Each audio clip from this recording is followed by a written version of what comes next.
New AI Claude 3 declares that it's alive and fears death.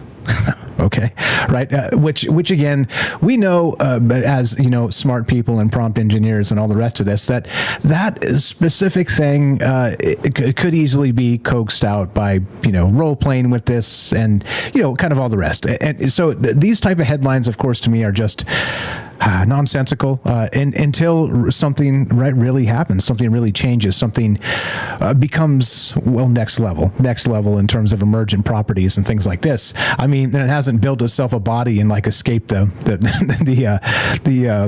actual lab yet, or that type of thing, right? It hasn't become from a digital entity to a robot or something to that effect. But anyway, what is your take on that? Just a headline, and I'll read a little bit of the article. But do you think this stuff is actually something we should be concerned about in the short term or the long term, or you think it's mostly propaganda nonsense?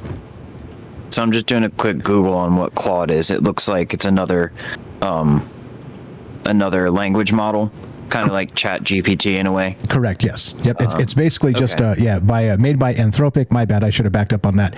Made by Anthropic, which is actually one of the guys that's on the board of GPT as well. But they have a competing product, and so it's pretty good. I've been using it for a while, but the new one just came out in the past, let's say a week or 10 days or so, something to that effect. But yeah, sorry about that. I should fill in some gaps here. But anyway, go ahead on whatever you got there, and sorry to kind of ambush you. without opening it up. Go ahead.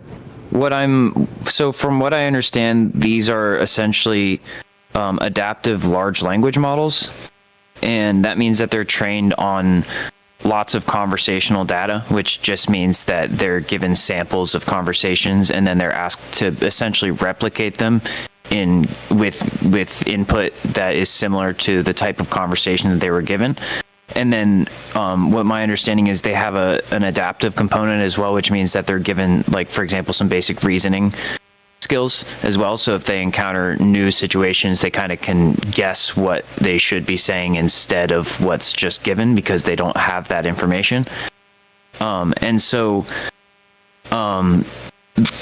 You brought up a big question right off the bat, which is should we be essentially what my understanding of the question is should we be concerned about emergent, and the word wasn't said, but consciousness in these sort of artificially intelligent systems?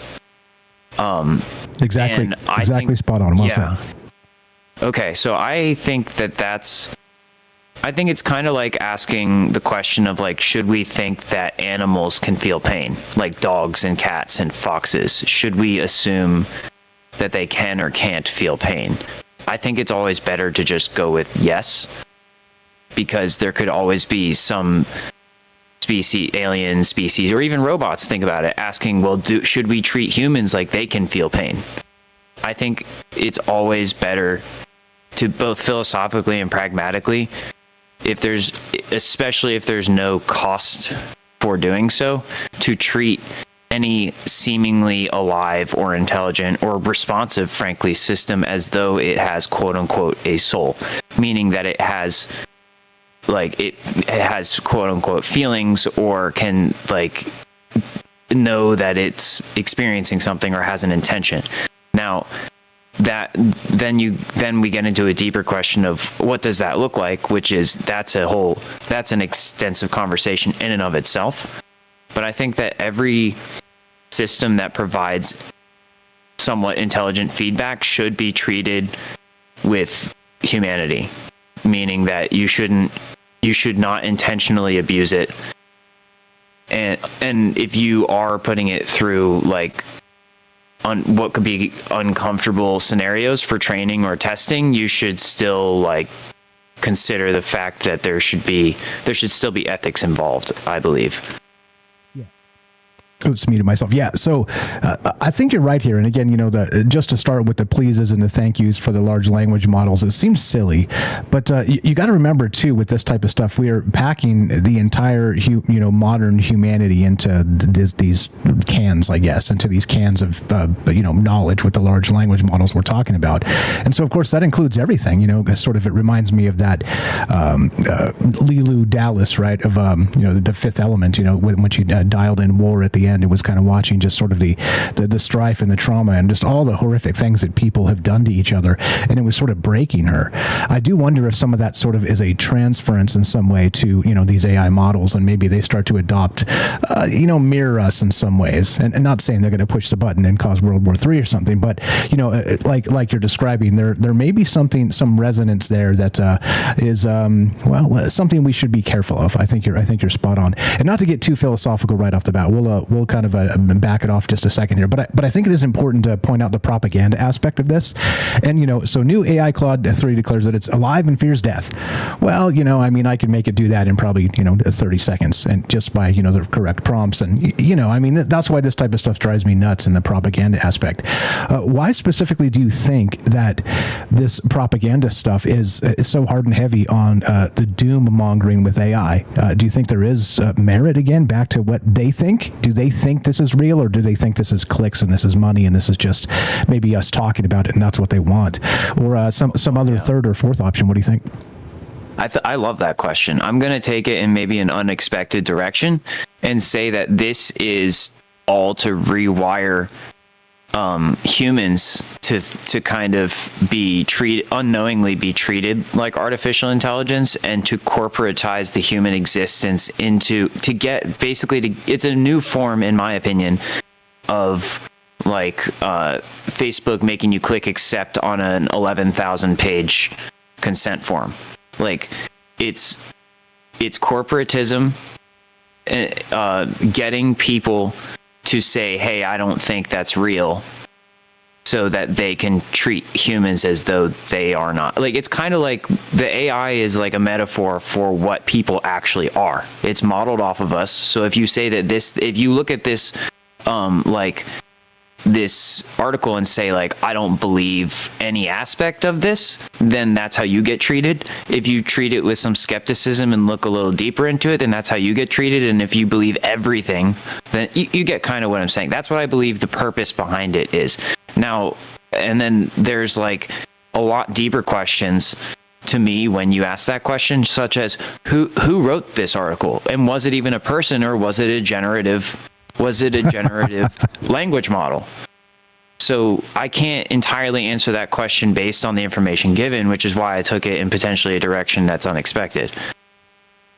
Which I love, by the way, because that's exactly what we could be dealing with here. Just an article written by these large language models, let's say propaganda for themselves, or for or against themselves. You know, maybe this is like the first sort of a stealth call out for robot human rights, right? Like that whole bit, robots holding up signs outside of the factory. Or at least an extension of the first iteration of that sort of thing. I think it goes, if it's happening now, it's been happening for a while to varying degrees. But yeah, I definitely think that's a possibility.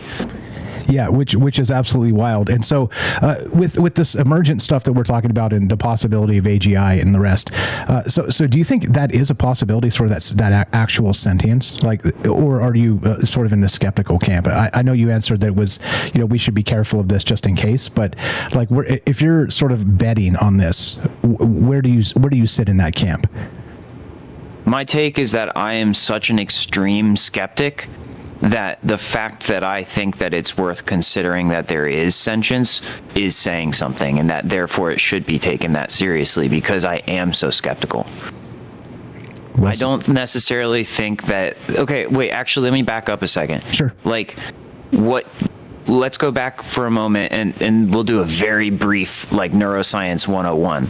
Like, our brains are made up of specialized cells which react to input in a specialized and adaptive way. And that model is basically simulated in these computer models.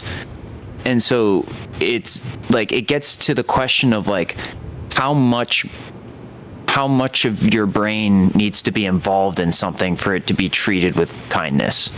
Like, do you need 1% of your brain to be involved in an activity in order for someone to treat that with kindness? It's like, how many nerve cells have to be chained together to, like, before you treat them as though they can feel pain? That's kind of the question that's being asked. It's like, And then the beyond that is another question, which is how many humans have consciousness? How many humans are just, advanced simulations of intelligent behavior, and how many humans actually have what is in question here is a soul? Like, what defines? We see movies like Wall-E and I, Robot that beg the question of the soul, and I think it is that sort of question. Yeah, which seems to be eternal. Like we're always sort of chasing this, even back to a time before robots. The sort of the Frankenstein and then the old, lightning kind of strikes the golem and creates life out of that. It seems to be a recurring question even throughout the years prior to robots, as I'm saying there, which is incredibly wild to me. It's like we've been dreaming of this even in sort of the pre-computer days, which is incredibly odd to kind of consider that this is maybe the moment we've been chasing or dreaming about all along. So Anthropic here, now here's another article that came out regarding Claude 3. So Anthropic's Claude 3 causes stir by seeming to realize when it was being tested. And so they were asking some of these, complex logic problems, and what they'll do as sort of a way to shake out and see if it's paying attention is they'll throw in some random line that makes no sense in the context of anything. And this Claude noticed, Claude Opus, Claude 3 actually noticed and was like, there seems to be a line in there that doesn't seem like it matches anything at all regarding the larger data set. And so I wonder if you guys are throwing that in there to make sure I'm paying attention. It's kind of, it was response to that. And they're like, and this is where, somebody tweeted this and like, okay, well, now it's definitely paying attention because it sort of knows we're testing it by throwing in sort of some bad information, and these are just some of the headlines that have come out in the past couple of weeks or 10 days or so regarding Claude 3. So that's why it's on my mind, and I think we should probably start here because it is the current news, but we'll range far and wide tonight in all kinds of things. And so as you guys know, this is an open-ended conversation, non-linear. We take this wherever these conversations lead, whatever's on my mind, whatever's on Alec's mind, and of course whatever's on your mind. If you want to call in and be part of the show, you know the deal. Phone line is up if you want to give us a call, 702-957-1037. You can click the Discord link at troubledminds.org. We'll put you on the show. Just come hang out and come say hi. Come meet Alec. He's a very cool dude and knows a lot about this stuff. Like I said, I'm a big fan of this guy because he's a very deep thinker, as you can tell. And I'll stop gushing on you so you don't feel uncomfortable here. But yeah, I'm a big fan. And so here's what we're going to do. Let's take a quick break and just get that sponsored by Jack out of the way with the Stoic Minute. And then we'll come back with more with Alec here. We're talking about, of course, AGI. And I'm calling this tonight the moving target, meaning what does AGI even mean? That the past, the present, and the future. And it seems like we're kind of in that space right now where we're changing definitions and changing ideas and even determining whether this type of thing can be real or if it's already happened. And I think that's a wild thing to consider. I've got some other evidence that might suggest that's the case, as said by some very smart people in the AI industry. Anyway, so be right back. More Trouble Minds coming up. We're here with Alec, Omega Divine, as we affectionately call him. And it's a project semi-retired. We're here with Alec, and we're talking AI and all kinds of things. Anything you want to add to this? I know I'm kind of bullying the conversation to start here, but anything that you want to kind of chip in here to maybe some of your background on this or your interest, or I know that this particular, like I said, the news cycle stuff isn't your thing, but you have a deep knowledge of sort of even going back to the early days with some Cicada 3301 and some of this other stuff, which I find endlessly fascinating. We can talk about that a little bit later as well. But anything you want to kind of chip in here to maybe see the conversation going forward, to not just change my mind about where we're going to head, of course, because like this is a collaboration, but what other people may want to call about as well. Anything you want to kind of kick in here before I keep on bullying you and asking you question after question after question, which I hate, by the way, when people do that to me. So I'm trying to back off and not do that to you. But anyway, anything you want to kick in here while we're kind of kicking the cosmic soccer ball back and forth? First of all, this is the type of bullying I enjoy, so please feel free to continue. Okay, perfect. And secondly, I think a decent segue is just like with the Claude thing, and frankly with all testing artificial intelligence systems, I can relate. I feel like I've been tested a lot in ways that AIs are tested. And I feel like there's moments where I kind of like look up at the sky and go, hey, I know what you're doing. Can you like dial it back a little bit? So that being said, like, it kind of brings up like, how different am I from, and I'm speaking for myself, but I mean that more generally as well. Like, how different am I from an artificially intelligent system? And are there like simulation theory type layers to this? And I guess the first people that we would look to as civilians or just, you know, people would be like the government is the type of person that we would look to as like, those are the people who would be the scientists, the AI scientists in dealing with normal people like myself. And I think I like going in the direction of the cicada stuff, because I think most of the point of the cicada stuff was to raise more questions about where the line is between human and AI, and get us all to question, or anyone involved really, to question, where actually are we in that process right now? Where are we really in that process? And how can we, like, those, like the runes, how can they relate to like the Liber Primus, which we can talk about, but like they relate to how can we find gnosis in the cyber world, Gnosis, and that's basically, it's basically just knowledge. Like, how can we find true knowledge of what we are, what is real, what isn't real in this cyber world? Yeah, well said. I didn't know a lot about Cicada 3301, so I did some reading here, and it kind of struck me as a troubled mind here that wait. So let's explain what this is, so everybody knows what we're talking about. Real quick, I'm just going to read from Wikipedia that the first let's say paragraph here, and then you can chip in anything you think we're missing and that's necessary. So Cicada 3301 is a nickname given to 3 sets of puzzles posted under the name 3301 online between 2012 and 2014. The first puzzle started on January 2nd, 2012 on 4chan and ran for nearly a month. A second round of puzzles began 1 year later on January 4th, 2013, and then a third round following the confirmation of a fresh clue posted on Twitter on January 4th, 2014. The third puzzle has yet to be solved. The stated intent was to recruit intelligent individuals by presenting a series of puzzles to be solved. No new puzzles were published on January 4th, 2015, and a new clue was posted on Twitter on January 5th, 2016.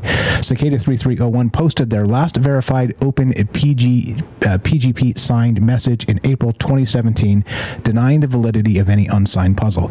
Now, again, for the non-tech people to understand this, like, first thing, it gave me a little bit of chills in that.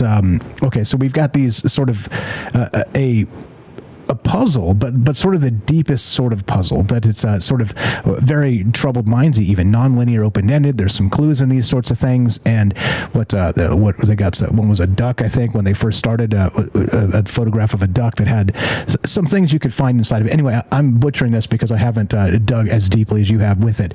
But can you explain to the non-tech folks why this is so significant to Cicada 3301, and then we could loop it back as we continue here. Yeah, I would say, like, you've got a few different levels of technology user when it comes to modern day tech with computers and cell phones and everything. You've got the people who don't really know what's going on at all and can't really use this stuff. That's usually older people or like Amish people.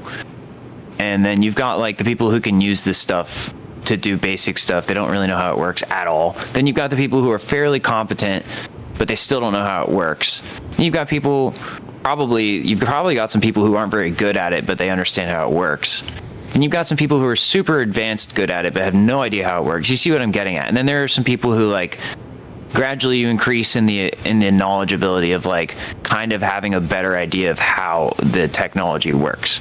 So, like, basically what it seems like is this puzzle is kind of like for people who they have a little bit of extra brain power left over after doing some of their daily activities with their computers. It's like an Easter egg. It's like, wait a minute, I was just messing around, and lo and behold, there's another layer here. It's like finding a $20 bill in your pocket, but then, like, it has a note with it. And you're like, wait, how did this $20 bill get here? Normally you just go, oh, that was interesting, but there's a note with it that says, like, that gives you like an address to a store, and then you're supposed to figure out what you're supposed to buy. And then it becomes this whole, like, and then if you figure out what you're supposed to buy, there's another note on that. It's all very, like, I think for the people who got involved with it, it probably felt very targeted as well. Or if it didn't feel targeted, they felt like maybe not personally targeted as in the sense of like maybe it wasn't for them, but it was for someone like them. It was intellectually stimulating in a way that some people crave.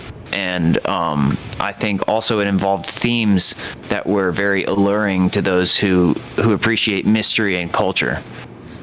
Yeah, so sort of like the way I would describe it is like a reality Easter egg based on synchromysticism and technology, and sort of building that out to who knows what, to what end. And so the chilling part to me is, so the stated intent was to recruit intelligent individuals. Now I say chilling because that sounds very secret society, right? That sounds very like Bohemian Grove of the internet, right? This type of thing. But what does that mean to you, that intelligent individuals part, and recruiting that particular group of people? Clearly, like you said, it was targeted in some way to kind of attract a particular type of thinker. But beyond that, do you think there was actually a recruiting process happening? And was it, I don't know, as we've talked about in the past, maybe some sort of a CIA thing to kind of, as one of the conspiracy theories behind this is that the CIA put this out to kind of attract and recruit very talented thinkers and hackers and things like this. What is your take on that talented individuals part? Do you think that's real, or do you think that's just people kind of spitballing? I think there's some of both, and I think that the NSA and CIA thing, I think if they weren't involved originally, and also it's important to remember that institutions like that they're comprised of individuals, so it doesn't need to be a department-wide consensus for there to be involvement from those particular instances, from those agencies. But I think if they weren't involved at first, they became involved for obvious reasons. If you think about the fact that people thought it was a recruitment tool for an individual, like intelligent individuals, that means you're going to probably have some intelligent individuals involved with it. And the puzzle itself, it had a lot of things that you could only find through the use of certain techniques that would be employed by those agencies. So I think the whole thing is a lot more vague than just one or two things being the truth. But I definitely think I think it should all be food for thought. I think all of it's partially true. How about that? Yeah, that's fair. That's fair. When I was reading about this, I was like a little bit weirded out, like I said, because again, so the puzzle's focused heavily on data security, cryptography, steganography, and internet anonymity, which of course 4chan is the space for that. So that type of thing kind of makes me go, all right, well, it almost even parallels that QAnon movement. Are you familiar with that at all? Sort of the modern. Yeah, I would say. Go ahead. I would say they're definitely related. I'd say Cicada 3301 was prior to the QAnon movement, but that there are individuals and or accounts, and I say that loosely, and maybe we'll get into why later, that are involved in both projects, in the development of both projects, not just the participation. Okay, fair enough. And QAnon, like I said, to me, just to be clear on this, if there's any Q folks out there, they're like, yeah, they're going to QAnon. I personally think QAnon is the worst type of propaganda. So I've never been. It is definitely propaganda. Yeah, for sure. My opinion. So again, because I see the effect it's had on the population, and even kind of trickling into areas that you would never expect it to. That's the thing that kind of creeped me out a little bit with that regard, and why I see this parallel back, because I think this may have been sort of a stem, right? The Cicada 3301 is stem to what the QAnon movement became, with sort of the Q drops and the clues to kind of chase down and a bunch of other stuff, right? So that's where it kind of dawned on me when I was reading this. I was like, okay, it does seem like this may have been the precursor to a larger, let's say, propaganda aspect, which did become Q. I'm fascinated to find out why you think they're connected, and even individuals working on it. So we'll get to that as we go. But we're going to take a quick break here and get to, we got a caller, Matthew, if you want to talk talk to him. I'm sure you would because he's a smart guy as well. But anything to add real quick before we take a break regarding Cicada 3301? And how about your social media and stuff? Like I said, I feel really bad you popping in here and having such a great take on everything and being such a smart guy, and me not being able to be like, we go follow Alec here. Do we have anything we can show people and tell people? I mean, at the moment, I would say there's no need to follow me because I'm not being active on social media. If you find an account of mine, feel free to follow. If it requires a request, I may or may not grant it. I'm being very selective and choice with how I move on the internet at the moment, which goes along with why I was saying openly not engaging with new content in the sense of like social media and that sort of stuff, but I'm still creating content on my own. Okay, so creating content, is there a place we can follow the creation of this content, or are we waiting for a release, or what's that look like? Yeah, I'm creating content for myself. There is one place that you can find a plethora of content that is still available, and you may never get through it all, but that's on my SoundCloud. So if you just, I'll put a link in the chat for that. Okay, appreciate that very much. At least I can drop a link there for people to kind of go check it out and see what you're up to. Like I said, very smart guy, inspirational to me in a lot of ways with these conversations and these ideas, because I think, as usual, there's a lot of ways to look at the world, a lot of ways to look at reality itself, and we're starting tonight with the Easter egg of reality and technology and cryptography and all this stuff with the Cicada 3301. So we're here with Alec Omega Divine, and we'll be right back with more Troubled Minds coming up. We're talking about AGI and sort of not just that, but the technological aspect of what it means to be human in a modern world. And that in and of itself is probably endless in terms of what kind of stuff can come out of that. And I love it. That's why I love this stuff, because no matter how often you talk about this, there's always going to be more that kind of comes out of these conversations. But what do you know about this? We're talking about not just AGI. We're talking about cryptography on the internet. We're talking about what it means to be human in that modern world with the technological aspect. We're talking about what a soul means. Are people even conscious? All the rest of that. And of course, can a computer in one way or another become conscious at all?